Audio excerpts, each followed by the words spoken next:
안녕하세요. 오늘도 사연살롱을 찾아주셔서 감사합니다. 두 아이를 키우고 있는 30대 여성이에요. 우리 부부가 이혼을 하긴 했지만 서로 마음이 떠나서 그런 건 아니었어요. 남편 회사가 경영난에 빠지면서 부도 처리가 확실시되자 어느 날인가 남편이 이혼을 요구하더군요. 저한테까지 피해를 줄 수 없다나요? 소위 말하는 위장 이혼이었죠. 처음에 전 반대를 했어요. 아무리 그래도 애들도 있는데 이혼까지 하면서 그래야 하느냐고요. 그랬더니 남편은 오히려 애들 때문에 더 이혼을 하려는 거라고 하더군요. 금융권에서도 하루가 멀다고 연락이 올 거고 사채업자들이나 빚쟁이들도 툭 하면 찾아와 괴롭힐 텐데 한창 자라는 애들이 그런 꼴을 보고 살아야겠냐고요. 남편 말을 듣고 보니 더 이상 반대를 할 수 없었죠. 그래서 남편 뜻을 따랐어요. 혹시 빚쟁이들이 찾아올지 모르니까 몇 년은 떨어져 지내자. 내가 자리 좀 잡으면 연락할게. 애들 양육비도 보내주고. 그러니까 여보, 우리 조금만 고생하자. 이 말을 끝으로 남편과 헤어졌어요. 전 그 길로 아이들을 데리고 친정으로 향했죠. 친정집이라고 해봐야 실상은 오빠네 집이었지만요. 몇 년 전 아빠가 돌아가시고 오빠네가 친정에 들어와 엄마를 모시고 살고 있거든요. 그러니 올케 언니한테 눈치도 보이고 한편으론 미안하기도 하고 친정살이가 시집살이보다 더 불편했죠. 시어머니 모시고 사는 것도 힘든데 애 둘 딸린 시누이까지 데리고 살아야 하니 얼마나 기가 막히고 화가 나겠어요. 저라도 싫죠.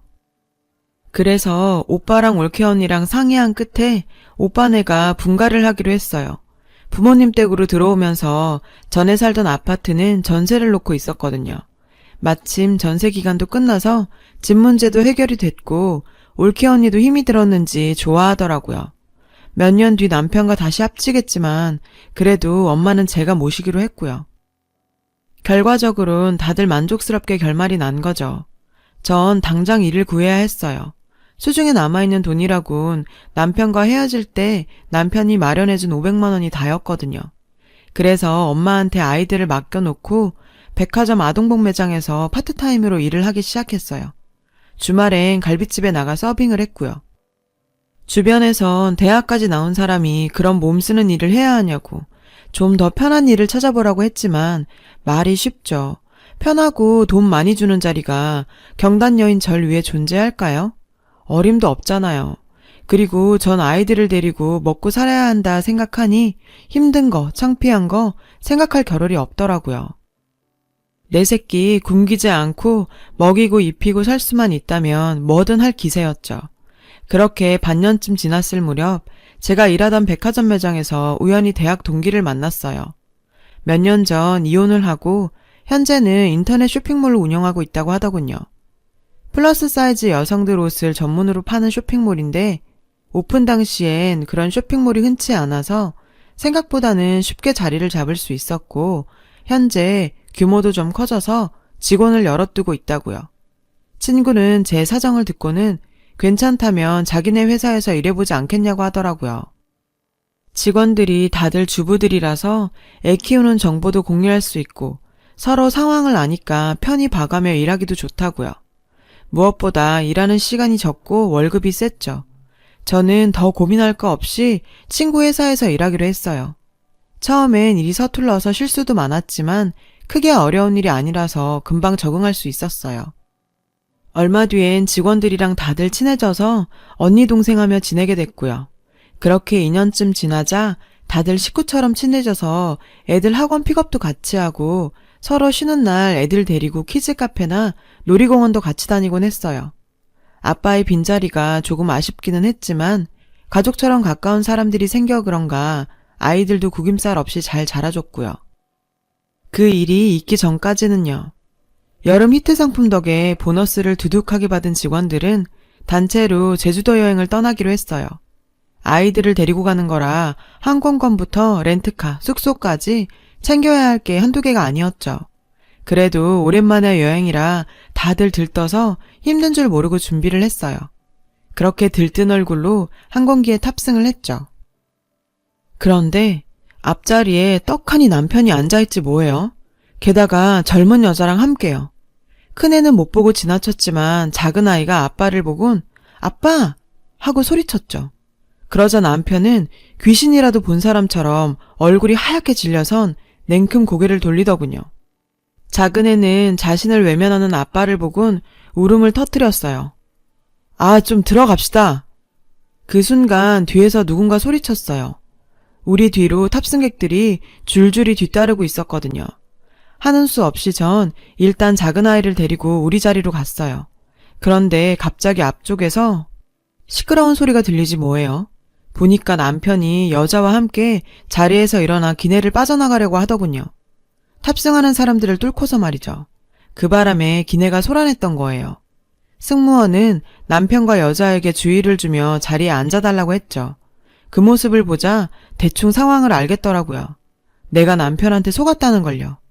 남편과 여자는 기어이 기내를 빠져나갔어요. 하지만 전 그런 남편을 잡을 수 없었죠. 제 옆에는 아이들이 있었으니까요. 작은 아이는 연신 아빠를 찾으며 칭얼댔고 상황을 모르는 큰아이는 그래도 자기가 형이라고 동생을 달래더라고요. 아빠는 백밤 자고 온댔어. 그러니까 울지 말고 기다려야지. 뚝. 순간 울컥했어요.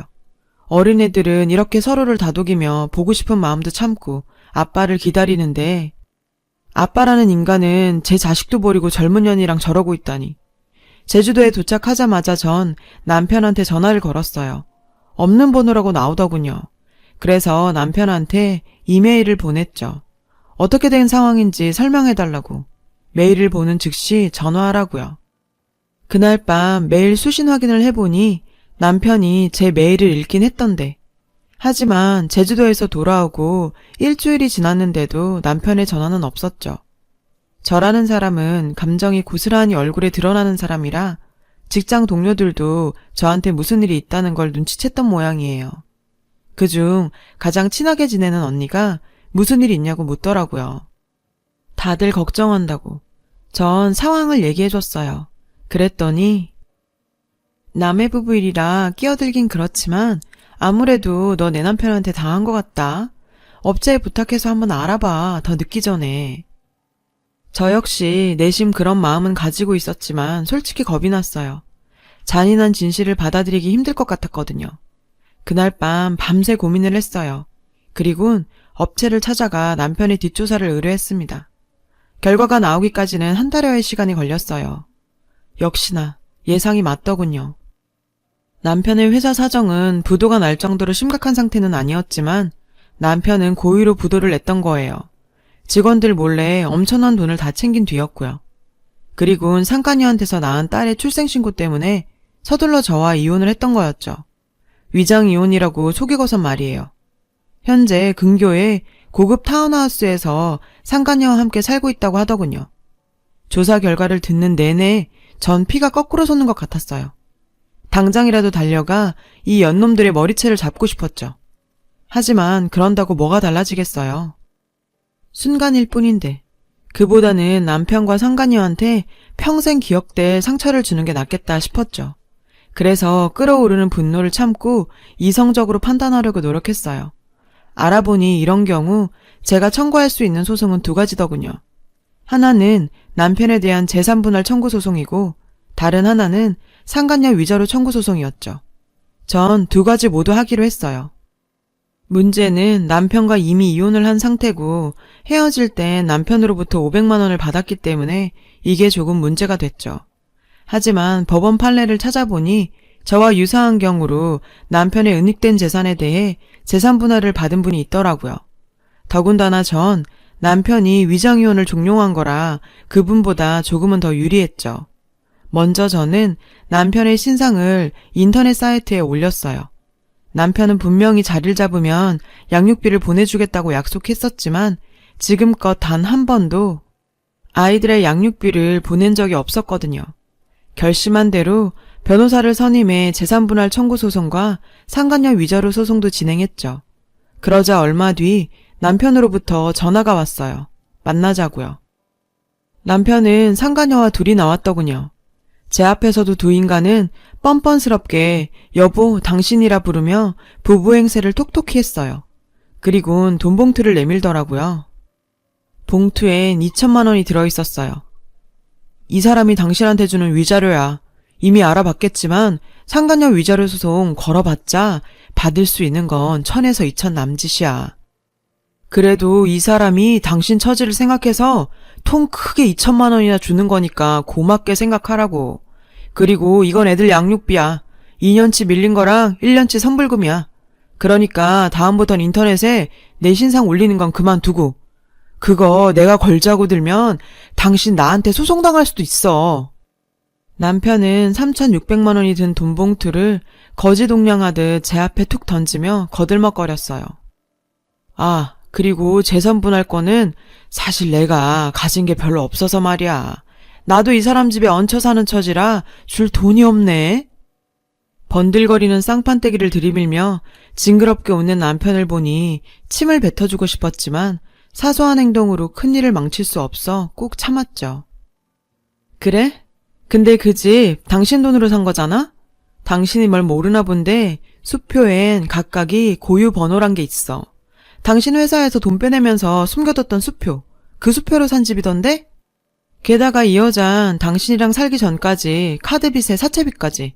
재정이 개판 5분 전이었고 말이야. 그런 주제에 10억이 넘는 집을 무슨 수로 사니? 집 빤스 한 장 사입을 돈도 없는 년이. 설마 신혼부부 보금자리 대출 받았다는 씨알도 안 먹힐 거짓말 하려는 거면 지금 당장 넣어둬. 그런 개수작에 넘어갈 애가 아니니까. 당신도 알지? 나 당신보다 학벌 좋은 거. 그 학벌은 돈 주고 딴 거 아니야.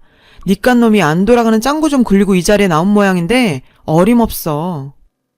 게다가 당신 은닉재산은 이미 똑똑한 내 변호사들이 10원짜리 한 장까지 탈탈 털은 지 오래야. 그 사람들도 많이 털어내야 수입료를 더 받기 때문에 아주 섬세하고 꼼꼼하게 털었으니까 꼴값 떨지 말라고. 여보, 그럼 우리 다 털리는 거야? 어떡해. 우리 집 저 여자한테 먹히는 거냐고. 상간녀는 그제야 상황 판단이 됐는지 남편을 잡고 짜증을 내기 시작했어요. 그러자 남편은 오히려 더 짜증을 내며 아 시끄러. 이봐. 아니 여보. 내 얘기 좀 들어봐. 내가 나 혼자 살자고 이런 거 아니잖아. 누군 내 손으로 내 회사 부도 내고 싶었겠냐? 사실 가만두면 전보다 못해도 굴러갈 수 있는 회사였어. 근데 내가 다 우리 애들 잘 먹이고 잘 입히려고 고의로 부도까지 내가면서 돈 챙긴 거 아니냐고. 피 같은 내 회사 나도 피눈물 흘리며 날렸다. 그런 내 노고도 좀 알아주라. 어? 나 이 돈 내가 먹으려는 거 아니야. 다 우리 아들들한테 남겨주려고 진작부터 마음먹고 있었다고. 그러니까 변호사 수임료 뜯기지 말고 우리끼리 정리하자고. 뭐? 당신 왜 저 여자가 당신 여보야? 여보는 나지 나. 법적으로도 내가 당신 아내라고. 그리고 왜 당신 돈을 저 여자애들한테 줘? 우리 딸은 당신 딸은 어쩌고? 돈 얘기가 나오자 상간녀는 본색을 드러내며 성과를 부리기 시작했어요. 아휴, 이 여편네야. 손발이 맞아야 도둑질도 하지. 지금 그게 뭐가 중요해? 일단 상황은 막아야지. 너 돈 없이 살 수 있어? 그니까 입 좀 닥치고 가만히 있으라고. 아주 가관도 아니었죠. 불과 5분 전까지만 해도 세상 지들만 사는 것처럼 공공장소에서 들러붙어선 물고 빨고 난리 부르스를 치더니 이젠 세상이 지들뿐인 것처럼 싸우기 바쁘니.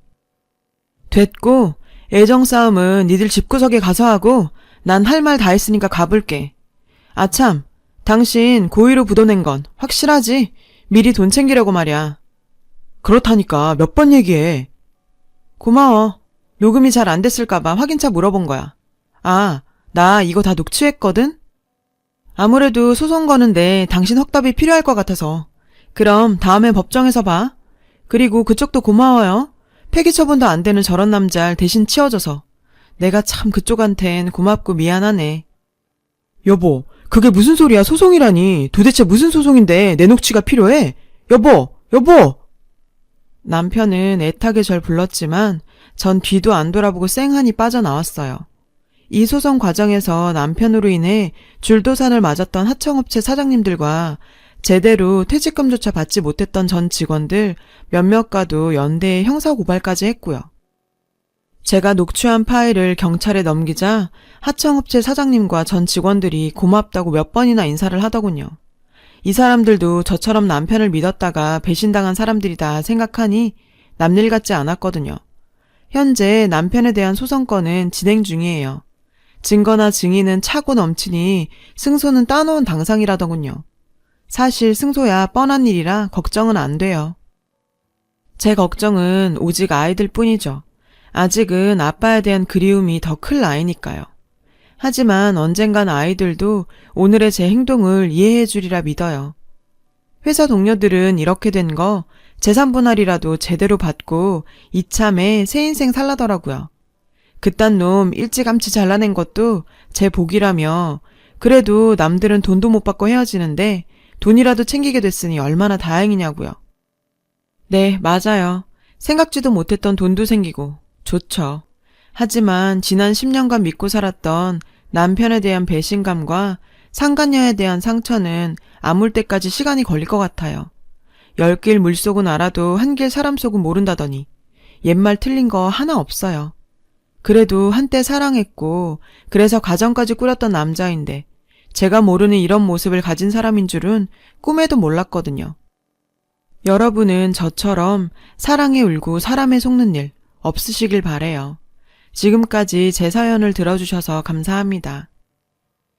여러분, 사연 댓글에 응원과 현명한 조언 부탁드려요.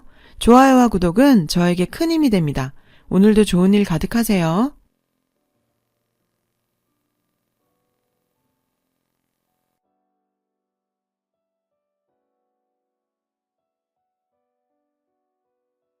안녕하세요. 오늘도 사연 살롱을 찾아주셔서 감사합니다.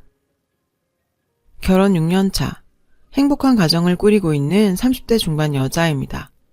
어려운 일이 닥쳐봐야 누가 진짜 내 편인지 알 수 있다는 말이 있죠. 딱 저희 시댁을 두고 하는 말 같았어요. 고교 졸업을 앞두고 대학 진학을 위한 상담은 제 인생의 가장 큰 고민을 던져줬어요. 원하는 학교에 들어가기 위한 점수가 부족했냐고요? 아니요. 다행히도 수능 성적은 제가 원하던 학교 학과에 들어가기에 충분했어요. 제 걱정은 바로 저희 아빠였는데요. 저희 부모님께서는 제가 아주 어릴 때 이혼하셨고 아빠는 저를 홀로 키우셨어요. 사실 제가 워낙 어릴 때 이혼하셔서 엄마에 대한 기억은 전혀 없었고 늘 제 인생은 아빠와 함께 했는데요. 아빠는 엄마의 부재를 미안해 하셨죠. 하지만 저는 아빠의 존재만으로도 전혀 부족함을 느끼지 않고 학창시절을 보내게 되었어요. 집안 사정이 넉넉하지도 않았지만 행복했어요. 싱글파파로 저에게 평생 헌신한 그런 아빠를 두고 서울로 대학을 간다는 게 내키지 않아서 전액 장학금을 받을 수 있는 지역의 대학을 생각하고 있었습니다. 아빠는 뜬금없이 저한테 밥 먹으러 가자며 고급 갈비집으로 데리고 갔어요. 그곳에서 아빠와 처음으로 대학 진학에 대해 이야기하게 되었어요. 아빠, 나 이번에 전액 장학금 받고 우리 집 근처에 있는 대학 가려고. 내가 열심히 하면 서울이든 여기든 똑같아. 학비도 안 들고 서울의 월세도 엄청 비싸대. 우리 딸, 혹시 내 걱정 때문에 서울로 안 가는 거라면 그럴 필요 없어. 아빠 여기 친구들도 많아서 걱정 없고. 그리고 내가 우리 딸 대학 보내려고 어렸을 때부터 모아둔 돈도 있으니 그런 걱정하지 말고 네가 원하던 대학으로 원서 내. 아빠는 학비와 생활비로 쓰라며 통장 하나를 내미셨고 제 손을 꼭 잡고 이야기하셨어요. 아빠는 우리 딸이 아빠 때문에 원하는 거 못하면서 사는 거 싫어. 우리 딸은 똑똑해서 뭘 해도 잘할 거야. 알았지? 아빠의 진심 어린 말에 아빠 품에 안겨 어린 애처럼 펑펑 울었네요. 저는 아빠의 지지 덕에 서울에 있는 학교에 지원했고 당당하게 합격했어요. 제 나이 20, 대학 입학을 위해 난생 처음으로 고향을 떠나 서울로 오게 되었죠. 아빠의 기대에 어긋날 수 없었던 저는 다들 놀고 즐기는 1학년 때부터 도서관에서 살다시피 할 정도로 열심히 공부했어요. 그러다 보니 캠퍼스의 낭만은 저에게는 남의 이야기일 뿐이었어요. 서울 생활이 2년이나 지났지만 저는 과에서도 거의 아웃사이더였던 터라 주말에 연락할 사람 하나 없었어요. 3학년이 되어서야 이렇게 대학 생활을 보낼 수는 없다 생각이 들더라고요. 그래서 동아리 활동이라도 시작해야겠다 싶었어요. 사실 3학년을 환영해주는 동아리는 없었어요. 포기하려는 차에 게시판에 걸린 공지를 보게 됐죠. 밴드부 키보드 구함. 어릴 때부터 10년 이상 피아노를 쳤던 저에게 딱 맞는 동아리였습니다. 그리고 운명처럼 가입하게 된 그곳에서 미래의 제 남편이 될 남자를 만나게 되었어요. 밴드부 리더이자 보컬이었던 그는 정말 신비한 사람이었어요. 노래할 때 제외하면 말하는 걸 들어본 적이 드물 정도로 과묵한 사람이었어요. 게다가 뭔가 모를 그늘이 있는 사람처럼 보였는데요. 동아리 가입 후에 저도 뭔가 대학의 일원이 된 것 같은 느낌이 좋아서 동아리 활동에 열심히 참여했어요. 그와 함께 공연 준비하면서 말이 없는 그와도 조금은 친하게 되었지만 그런 시간도 길지만은 않았어요. 졸업반이었던 그는 마지막 공연을 마친 후에 취업을 위해 더 이상 동아리 활동에 참여하지 않았어요. 그리고 얼마 지나지 않아 졸업하게 되었습니다. 그리고 그렇게 끊겼던 저희의 인연은 제가 졸업 후 제약회사에 취업하면서 운명처럼 다시 이어지게 되었어요. 원하던 회사에 입사했지만 현실은 훨씬 냉담했어요. 손대는 것마다 실수투성이에 동료들에게 피해만 주고 내가 겨우 이 정도밖에 안 되나 싶어 좌절하고 있는 저에게 누군가 말을 걸어왔어요. 너 수진이 아니야? 제 이름을 부르며 다가오는 한 남자. 아무리 봐도 누군지 모르겠더라고요. 나야 나 김영석. 카이로스 동아리. 벌써 나 까먹은 거야? 순간 김영석이라는 이름이 머릿속을 스치면서 그가 형석 선배라는 걸 알게 되었어요. 긴 장발에 늘 자유분방한 패션을 하고 다니던 그가 단정한 짧은 머리에 와이셔츠 입은 회사원의 모습을 하고 있으니까 제가 못 알아보는 것도 어찌 보면 당연한 일이었어요. 괜찮아. 못 알아볼 수도 있지. 나 많이 달라졌지? 먹고 살려다 보니 나도 변하더라. 완전히 달라진 외모와 함께 말없이 시크했던 성격도 많이 바뀐 것 같았어요. 그런 그의 모습이 뭔가 짠하기도 했지만 말수가 없어 더 알 수 없는 사람이라 벽이 있던 관계에서 조금은 더 친근하게 느껴지더라고요. 그리고 그는 저에게 정말 놀라운 사실 하나를 알려줬어요. 그가 저희 과 선배였고 제가 동아리에 들어가기 전부터 저를 알고 있었다고 했어요. 참, 얼마나 과 생활을 안 했으면 자기 동아리장이 과 선배인 것도 모르고 있었냐며 웃었는데 학교 선후배로 시작한 인연이 회사로까지 이어지게 되면서 좀 더 가까운 사이가 되었죠. 회사 끝나고 개인적으로 밥도 먹고 술도 마시면서 정을 쌓은 저희는 연인관계로 발전하게 되었어요. 그렇게 2년간 회사 안에서 비밀스러운 연애를 즐기던 저희는 제 28번째 생일날 그의 프로포즈로 결혼 약속을 했습니다. 결혼 허락차 각자의 집을 방문하게 되었어요. 저희 아빠는 허락 같은 게 왜 필요하냐시며 그를 환영해줬어요. 그리고 그의 집을 방문했죠. 집안이 뭔가 무겁고 이상한 느낌이 있었어요. 그게 단지 느낌만은 아니라는 걸 곧 알게 되었습니다. 예비 시모께서는 시아버지에 비해 어려도 너무 어려 보였어요. 저녁을 먹는 내내 그는 어머니에게 한마디도 하지 않더라고요. 무거운 분위기 속에 예비 시부모님과 처음 만남을 마친 후 그는 저에게 본인의 집안 이야기를 해줬습니다. 사실 아까 그 여자분 내 친모가 아니야. 친엄마는 나 어릴 때 사고로 돌아가셨어. 시아버지께서는 아내를 잃은 후 내내 힘든 시간을 보내시다가 6, 7년 전쯤 등산 모임에서 만나게 된 여자분과 함께 살림을 차리셨다고 했는데 남편은 새엄마가 된 그녀가 마음에 들지는 않았대요. 아버지께서 다시 기운 차리시고 살아가시는 모습에 그저 받아들이기로 했다고 하더라고요. 남편의 이야기를 듣고 나니 남편의 첫 인상에서 뭔가 그늘이 느껴졌던 이유를 알 것만 같았는데 동시에 저와 같은 아픔이 있는 그에게 더 큰 동질감을 느끼게 된 계기가 되었죠. 그리고 결혼 후 저도 남편이 왜 이리도 새엄마를 마음에 들지 않아 했는지 점차 알아가게 되었어요. 그 사람은 시아버지가 있을 때는 천사 같은 새엄마이자 시어머니 노릇을 했는데 시아버지만 없으면 완전히 다른 사람이 되곤 했어요. 시아버지 생신날 오랜만에 시댁에서 함께 밥을 먹게 되었는데 그날도 남편은 뭔가 기분이 좋지 않아 보였죠. 시아버지와 함께하는 식사 자리에서 역시나 저희에게 살갑게 구는 시어머니셨는데 우리 형석이 많이 먹으렴, 우리 애기도 많이 먹으렴. 남편은 아무 대답도 하지 않았고 그 모습에 아버님께서는 버럭 화를 내셨는데요. 형석아, 넌 10년이 지나도 어찌 변하질 않는구나. 사람 말을 하면 대답을 해야지. 남편은 그저 묵묵히 밥을 먹을 뿐이었죠. 여보, 괜찮아요. 애 혼내지 마세요. 억지로 그게 되겠어요? 10년이 안 되면 20년 노력하면 되죠. 역시나 시아버지 앞에서는 그저 천사표 시어머니시더라고요. 화가 나신 아버님께서는 주방을 나가버리셨는데요. 그때부터 시어머니의 완벽히 다른 얼굴이 드러났어요. 얘야, 넌 네 남편이 그런다고 너까지 대답을 안 하니?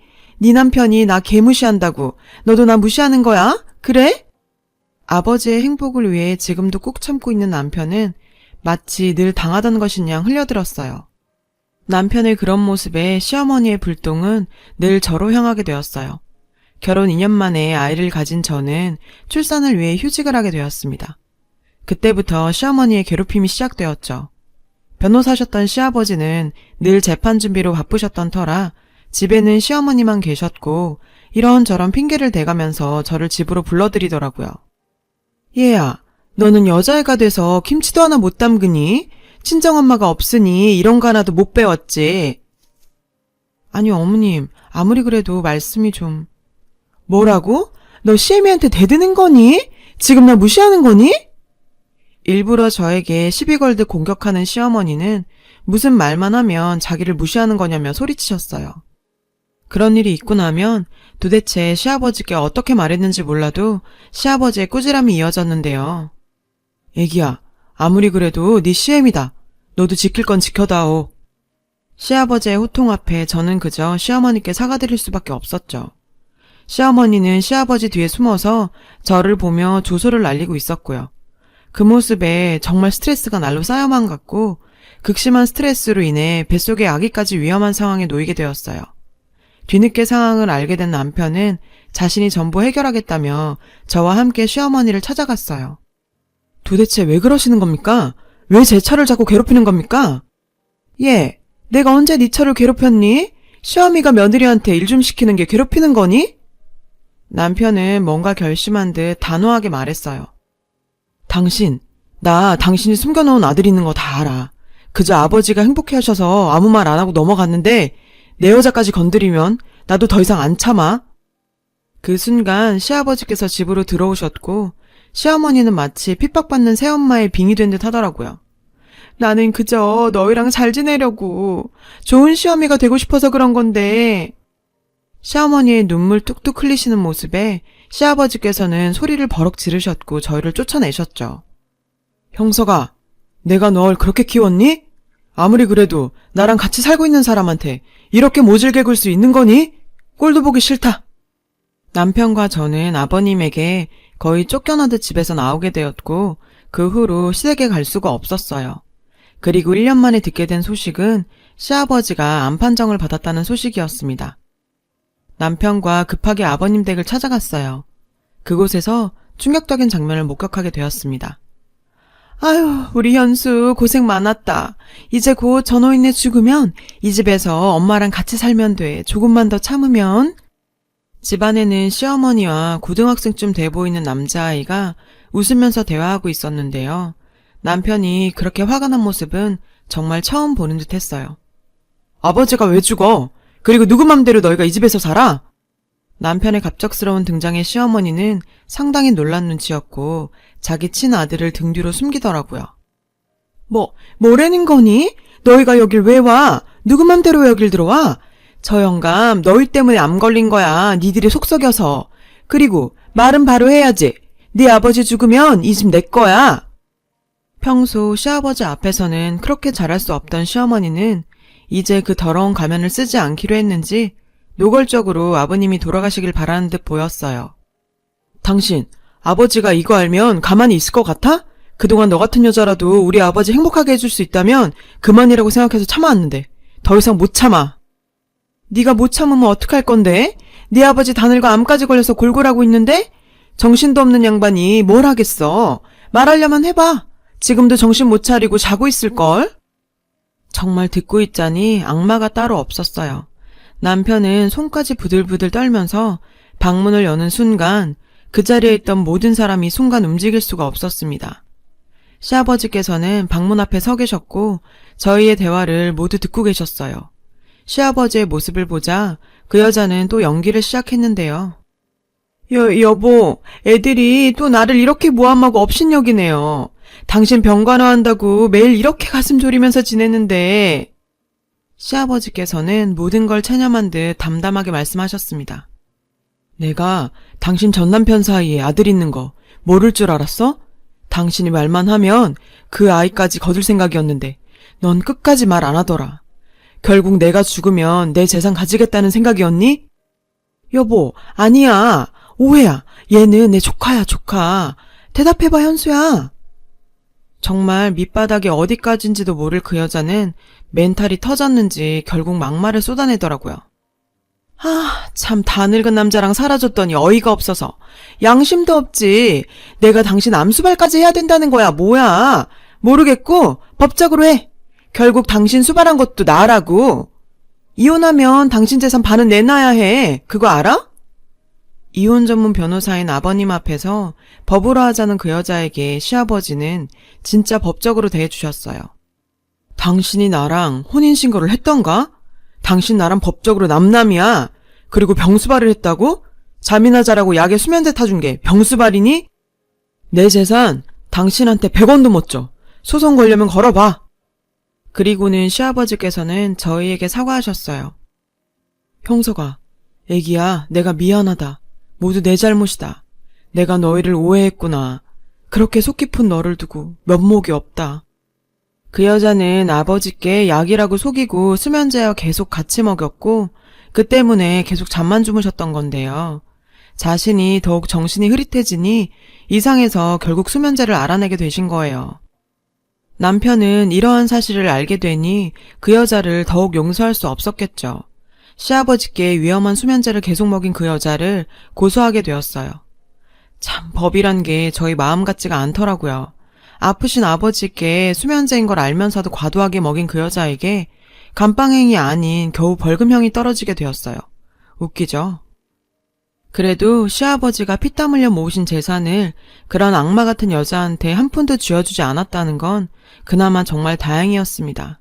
시아버지께서는 암 진단을 받고 한참을 집에서 방치했던 터라 서둘러 치료를 시작했고 다행히 상태가 좋아서 수술하시고 현재는 회복치료 진행 중이에요. 그 와중에 저희 친정아빠가 정말 뜻밖의 제안을 해줬어요.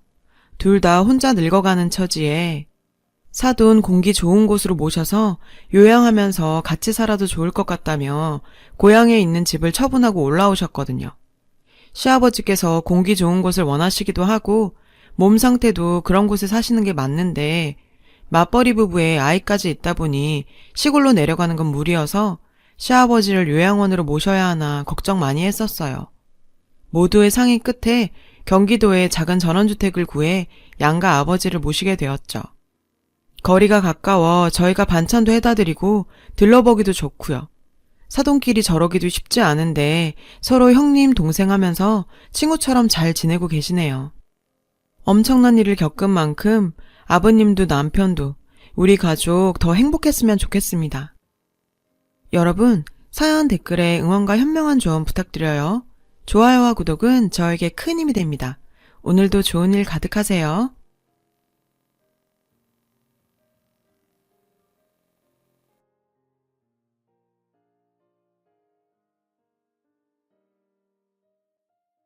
안녕하세요. 오늘도 사연살롱을 찾아주셔서 감사합니다. 늦은 나이에 결혼을 준비하는 40살 예비 신부예요. 드라마에 단골로 등장하는 대사가 있죠. 나이 차는 숫자에 불과하다. 솔직히 전 이 말 안 믿었어요. 나이 차이가 나면 당연히 세대 차이가 느껴질 거라고 생각했거든요. 근데 막상 제가 경험해보니 꼭 그렇지만은 않더라고요. 적어도 사랑하는 사이에는 말이죠. 제 남친은 저보다 나이가 어려요. 그렇다고 띠동갑까지는 아니고 7살 정도요. 남친이 7살 연하라고 하면 다들 이야, 능력 있네. 너 전생에 나라를 구했나 보다. 이러는데요. 아니, 그렇게 따지면 우리나라 남자 연예인들은 뭐 다들 나라 몇 개씩 구한 사람들이게요. 결혼 기사 뜨면 띠동갑 차이는 기본이고 20살 이상 차이 나는 어린 여자들이랑도 쉽게 결혼하니까요. 그뿐인가요? 남자가 한두 살 많은 경우엔 그냥 커플이라 부르면서 여자가 나이 많을 땐 굳이 연상녀 연하남이라고 콕 찍어서 밝히잖아요. 뭐 그렇다고 제가 남녀 평등을 위해서 연하남을 골랐다는 건 아니고요. 모르는 사람들은 나이 많은 여우가 순진한 어린 남자 홀렸다고 그러는데 그 반대예요. 사실 제가 모태솔로거든요. 그러니 당연히 만나면 연애 경험이 있는 남친이 리드를 하게 됐죠. 데이트 장소를 고르거나 만나서 할 것들, 그리고 소소한 이벤트까지 전부. 그래서일까요? 남친을 만나면서 한 번도 어리다는 생각을 해본 적이 없어요. 오히려 기대고 싶은 사람? 뭐 그런 느낌이었죠. 남친과 저는 화실에서 만났어요. 소묘 강사와 수강생으로요. 당시 전 같이 뭉쳐다니던 친구들이 모두 결혼한 상태라 낙동강 오리알 신세였어요. 주말이면 뻔질나게 울리던 휴대폰이 그렇게 잠잠할 수가 없는 거예요. 다들 살림하랴 애들 키우랴. 주말이라고 놀러 다닐 짬이 없었죠. 그래서 목마른 사슴이 우물을 찾듯이 혼자 놀거리를 찾아 나섰고 그러던 중에 회사 동료 추천으로 소묘를 배우게 됐죠. 남친은 독일 유학에서 돌아온 지 얼마 안 된 상태로 취업 준비를 하면서 선배 화실에서 취미반 소묘 수업을 맡게 된 거고요. 솔직히 남편에 대한 첫인상은 별로였어요. 아니, 별로라기보다는 내 남자가 될 일이 없다고 생각했기 때문에 관심이 없었다는 게 맞는 표현일 거예요. 그렇잖아요. 7살 차이인데. 전 석고소묘하면 영화나 드라마에 나오는 것처럼 이젤 앞에 고상하게 앉아서 아그리파 줄리앙, 비너스 같은 석고상을 그리는 걸로 알았어요. 근데 자, 지금부터 다들 연필을 들고 3절 켄트지 가득 가로 세로 두 방향 대각선으로 선을 긋습니다. 빽빽하게 채워주세요. 시작! 맙소사. 그놈의 얼어 죽을 선긋기만 주구장창시키지 뭐예요. 그것도 2주 내내. 저요 정말 팔 떨어지는 줄 알았어요. 그렇게 열심히 선을 긋는 사이 남친의 빛나는 외모에 홀려 화실로 몰려왔던 수강생들은 팔이 떨어져 나가는 고통과 함께 후두둑 떨어져 나갔어요. 그렇게 2주 만에 수강생은 반토막이 났죠. 그런데 이젠 그림 그리실 분들만 남은 거 맞죠? 그럼 오늘부터는 입체 도형으로 들어가겠습니다. 알고 보니 가짜 수강생들 떨궈내려고 죽어라 선긋기를 시켰던 거 있죠. 뭐 결과적으로는 덕분에 소묘하는 데 도움이 되긴 했지만 말이에요. 남친은 수업 때마다 노래를 틀어줬어요. 낡은 더블데크에 카세트 테이프로 말이죠. 퀸부터 오아시스, 너바나, 블러 등등 딱 제 취향의 곡들이었죠. 음악 취향이 비슷해서인지 이 남자한테 점점 관심이 생기더라고요. 그건 남친도 마찬가지였던 것 같아요. 우린 수업이 끝나고도 좋아하는 음악 얘기며 영화 얘기를 나눴어요. 남친이 유학생활을 했던 퀼른 지역 얘기도요. 알고 보니 3년 전 12월 25일 우린 한 장소에 있었더라고요. 퀼른 대성당에서요. 당시 독일 출장 중이었던 저는 크리스마스 미사를 보려고 퀼른 대성당을 찾았었거든요. 그런데 남친도 마침 그때 그 성당에서 미사를 보고 있었던 거죠. 서로를 알아보지 못한 채 한 공간에 있었다니 기분이 묘했어요. 왠지 이렇게 만난 게 운명인 것도 같고 덕분에 우린 자연스럽게 가까워졌죠.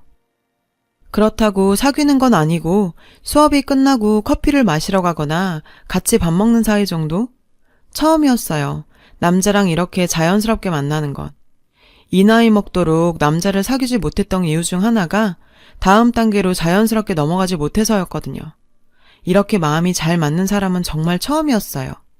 그래서 더욱 놓치기 싫다는 생각이 들 정도로 많이 아쉬웠죠. 아, 내가 몇 년만 늦게 태어났다면 좋았을걸 하면서 말이죠. 참 희한하죠. 남친을 향한 마음이 커질수록 석고상을 그릴 때마다 석고상이 남친 얼굴로 그려지는 거예요. 다행히 제 실력이 형편없어서 다른 수강생들은 눈치를 못 챘지만. 그러던 어느 날 수업 시간보다 일찍 화실에 도착한 저는 이젤 앞에 앉아 그림을 그리는 남친을 보게 됐어요. 연필이 종이에 다 사각거리는 그 소리가 어찌나 좋던지. 연필 선 소리가 날 때마다 켄트지엔 낯익은 얼굴이 선명하게 떠오르더군요. 저였어요. 남친은 제 인기척을 느끼곤 절 보더니 에이, 들켰네. 몰래 그려주려고 했는데. 저 오늘이 마지막 수업이에요. 네? 아니, 왜요? 순간 가슴이 철렁했어요. 난생 처음 마음이 맞는 남자를 만났는데 이렇게 끝이 나게 되다니. 그렇다고 나보다 7살이나 어린 남자한테 먼저 대시를 하기도 그렇고 아쉬운 마음만 가득했죠. 남친은 가을 학기부터 대학에 강의를 나가게 됐다고 하더군요. 거기다 유학생활 중에 알게 된 친구들이랑 창업도 하게 됐다고요. 사실 처음엔 한 달 정도 수업하기로 하고 나온 건데 3개월이나 하게 됐네요. 수정 씨 때문에. 뭐? 나 때문이라고? 남친의 말에 제 심장이 요동치기 시작했죠. 몰랐어요? 나 수정 씨 좋아하는데. 수정 씨는요? 저 어때요? 할렐루야. 제 마음속에선 폭죽이 팡팡 터지면서 저를 닮은 미니미들이 쌍수를 흔들며 좋아요를 외치고 있었죠. 하지만 그 말을 목구멍 밖으로 쉽게 내뱉지는 못했어요. 아무래도 나이 차이가 걸리더라고요. 그래서 우물쭈물 거리는데 밖에서 수강생들 오는 소리가 들리더라고요. 순간 심장이 미친 듯이 뛰기 시작했죠. 이렇게 내 첫사랑을 놓치고 말 것인가. 갈등이 됐어요. 그런데 불현듯 어쩌면 이게 이번 생의 첫사랑이자 마지막 사랑이 될지도 모른다는 생각이 드는 거예요. 그래서 나도 모르게 좋아요 라고 대답했죠. 말이 끝나자마자 수강생들이 안으로 들어왔어요. 간당간당하게 세이프였죠. 그렇게 우린 사귀게 됐어요. 제 연애 소식에 친구들은 난리가 났어요. 축하해주면서도 한편으론 남친은 아이 때문에 걱정을 했죠. 혹시 제가 상처받게 되진 않을까 하는 눈치였어요. 저 역시 그런 생각을 안 했다면 거짓말이겠죠. 더군다나 남친이 여대에 강의를 나가게 되면서 더더욱. 그래서 초반엔 일부러 월차를 내고 남친 학교에 가기도 했어요. 일 때문에 근처에 왔다가 들린 것처럼. 그런 저를 남친은 무척 반가워했지만 대신 여학생들의 따가운 시선을 받아야 했죠. 사실 대학 강의는 돈이 되지는 않았어요. 교통비에 밥값 정도였으니까요.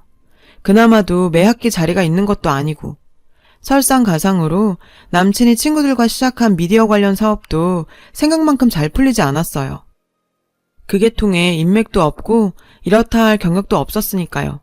할 수 없이 전 조그맣게 사업을 하시는 아빠한테 도와달라 부탁을 했어요. 피부관리샵을 운영하는 엄마한테도 남친 회사를 통해 지역 광고를 찍으라고 압력을 넣었고요. 이렇게 저렇게 제 부모님과 지인들의 도움으로 남친 회사는 그럭저럭 굴러가게 됐죠. 그렇게 2년간의 연애를 끝으로 우리는 결혼을 하기로 했습니다. 원래는 30 끝자락이던 해에 하려고 했는데 남친 회사 사정이 여의치 않아서 40살이 된 올해 하기로 했죠.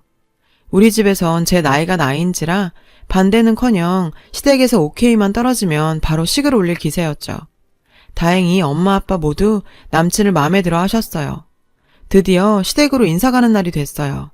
예비 시어머니께 남친 편에 스카프 선물을 보내드렸던 터라 가벼운 인사 선물 정도로 준비했죠. 전 화장을 시작했어요. 쬐끔이라도 더 어려 보이려고 발악을 하는 제 자신이 참 한심했지만 어쩔 수 없었죠. 아무래도 나이 때문에 걱정이던 저는 아침부터 장이 꼬이기 시작하더니 시댁에 도착할 때쯤엔 허리를 펴는 것도 힘들어졌어요. 남친은 많이 아프면 다른 날로 미루고 병원에 가자고 했지만 그럴 수는 없었죠. 첫 인사를 드리러 가는 날이니까요. 결국 근처 약국에 들러 약을 사 먹고서야 온전히 허리를 펼 수 있었어요. 그리곤 시댁 초인종을 눌렀죠. 누구세요? 인터폰을 통해 젊은 여자 목소리가 들렸어요. 분명히 남친한테는 형제가 없다고 들었는데 남친한테 물어볼까 하다가 일단 안으로 들어갔어요. 어서 와요. 오느라 힘들었죠? 예비 시어머니께선 딱 예의를 지키는 선에서 절 맞아주셨어요. 그런 어머님 옆엔 젊은 여자가 딱 붙어 있었죠. 마치 딸처럼요. 말끝마다 예비 시어머니를 엄마라고 부르면서 말이죠. 약 기운에 어떻게 지났는지 모르게 인사를 마치고 남친 집을 나섰어요. 차에 오르자마자 전 물었죠. 아까 그 여자 누구야? 아, 현주. 아는 동생이야. 아는 동생? 그날 더 집요하게 캐물었어야 했는데 제 몸 상태가 엉망이라 거기서 끝낸 게 제 실수였어요. 인사를 드리고 온 지 얼마 뒤 예비 시어머니께서 집으로 절 부르셨어요. 남친은 회사 일로 바빠서 저 혼자 갔죠. 그랬더니 얘기 들었겠지만 우리 쪽은 친척이 별로 없어서 예단비 많이 안 들 거다. 다른 집에 비하면 거저지. 참, 우리 현주 말이다. 얘는 내 친딸이나 진배 없는 애야. 그러니까 신우이 예단 챙긴다 생각하고 우리 현주 예단도 준비해오렴. 알겠지? 현주야, 내가 갖고 싶다는 가방이 넘버가 어떻게 되지? 전 잘못 들은 줄 알았어요. 아니, 남친 여동생도 아니고 그냥 아는 동생한테 예단을 해주라고요? 게다가 그 여자가 원하는 가방이라는 게 500이 넘는 샷땡백이더라고요. 아, 미친. 전 황당한 이 상황을 어떻게 처리해야 할지 몰라서 대충 말을 얼머부리고 나왔어요. 그리고 남친을 찾아갔죠. 자기야, 현주라는 그 여자 도대체 정체가 뭐야? 아니, 내가 왜 그 여자 예단까지 해와야 해? 그랬더니 남친 반응이 가관이었죠. 당연히 현주 예단다 해와야지. 엄마가 말 안 해? 현주는 우리 가족이나 마찬가지야. 가족이나 마찬가지지 진짜 가족은 아니잖아. 정확히 그 여자랑 어떤 관계야? 어? 그제야 남친은 기가 막힌 진실을 털어놨어요. 전 여친. 뭐? 순간 열이 확 올랐어요.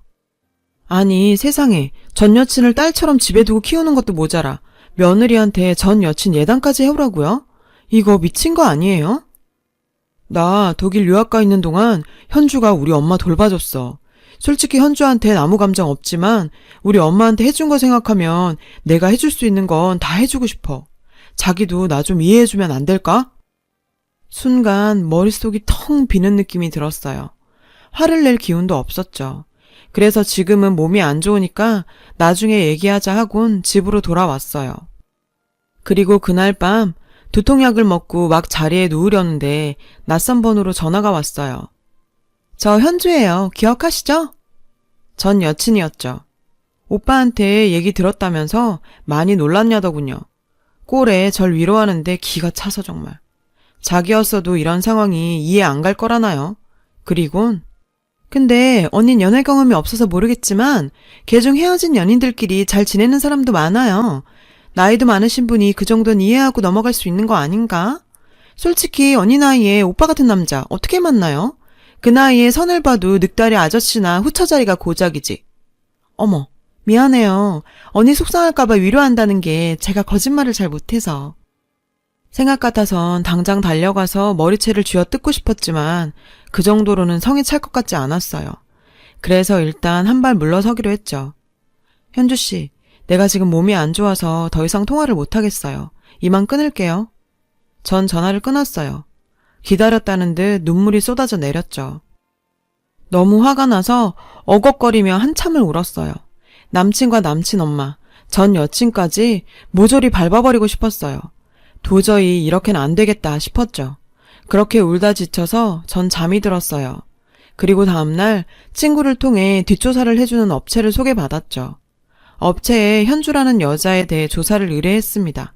그리고 일주일 뒤 남친과 전 시댁으로 불려갔어요. 예비 시어머니의 호출이 있었거든요. 절 보자마자 어머님은 넌 관리 안 하니? 안 그래도 나이도 많은 애가 피부가 그게 뭐야? 나 봐라. 너희 엄마 샵에 가서 매주 관리받았더니 팽팽한 거. 사람들이 보면 네가 내 언닌 줄 알겠다 얘.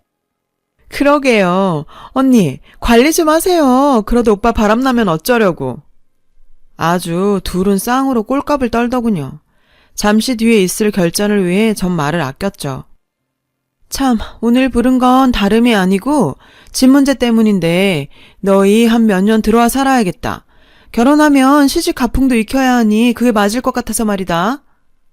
그 말에 남친은 펄쩍 뛰었죠. 엄마, 그게 무슨 소리야. 전셋집 해주기로 했잖아. 그리고 여기 들어와 살면 현주는. 현주가 왜? 현주도 같이 사는 거지. 얘 아가, 내가 말했지? 우리 현주는 내 딸이나 진배 없다고. 그러니 시누이다 생각하고 잘 지내렴. 얘가 싹싹하고 성격이 좋아서 금방 친해질 거다. 아주 보자 하니 끝도 없더군요. 친해져요? 왜요? 저 여자가 뭐라고 내가 친해져야 되는데요? 뭐? 저 여자? 너 그게 무슨 말이냐? 시누이한테. 그리고 왜라니? 너 지금까지 내 얘기 못 들었니? 얘는 내 딸이나. 아, 지겨워. 딸이나 진배 없다고요. 그래서 뭐요? 진배 없는 거지 진짜 딸은 아니잖아요. 그리고 세상에 어떤 딸이 지 엄마 집에서 도둑질을 해요. 자기가 아끼던 카메라도 잊어버렸다고 했지? 그거 저 여자 짓이야. 언니, 그게 무슨 소리예요? 언니가 봤어요? 내가 그랬다는 증거 있냐고요? 증거? 너랑 동거중인 남자가 다 불었어. 네가 그 남자 카드 긁고 갚을 돈 없다고 대신 갖다 줬다며. 그뿐이니? 너 어머님한테 돈도 빌렸지? 미국에 있는 아빠 수술해야 하는데 보험 처리가 늦어져서 그렇다고 7천 빌려갔잖아. 아니, 그걸 네가 어떻게 하니? 설마 그거 거짓말이니? 그런 거야? 얘 현주야, 너 말 좀 해봐. 말해 뭐예요. 그 돈도 동거남 시켜서 사채업자들한테 다 들어갔다는데 그뿐인가요? 어머님 폐물들 그것도 이미 다 털어서 다 팔았대요. 근데 뭐요? 딸이나 진배 없어요? 웃겨 정말. 제 말에 전 여친의 얼굴이 하얗게 질렸어요. 예비시모는 득달같이 달려들어 전 여친의 머리채를 잡았죠. 어머님, 저 얘기 아직 안 끝났는데요. 일단 저랑 먼저 얘기 끝내시고 나서 그쪽이랑 용무 보세요. 그동안 저희 엄마 샵에서 화장품이랑 외상 걸고 피부 관리 받으신 거요. 도합 470만 원 나왔더라고요. 요거 이번 달까지 정리해주세요. 안 그러시면 소송 갑니다. 얘아가 무슨 소리냐? 너 그러고도 내 며느리로 살 수 있을 것 같니? 흥분해서 시어머니 목소리도 갈라지더군요. 누가 당신 며느리로 살겠대요? 세상 어떤 미친년이 전 여친 끼고 살겠다는 시어머니를 모셔요. 택도 없는 소리 마세요. 누울 때를 보고 다리를 뻗으랬다고 이 정도 얘기 들으면 아, 이번 혼사는 여기서 끝이구나 하는 생각 안 드세요? 제 말에 남친은 펄펄 뛰더군요. 이게 다 엄마 때문이라고 말이에요. 그리고 자기야, 정신 차려. 내가 자기 엄마 때문에 이러겠어? 자기 엄마야. 안 보고 살면 그만이지. 근데 개념 없는 남편은 어떻게 데리고 사니? 남편을 안 보고 살 수도 없고. 우리 결혼 파토난 건 어디까지나 너 때문이야. 전 여친 정리 제대로 못하고 맺고 끊는 걸 못한 네 탓이라고.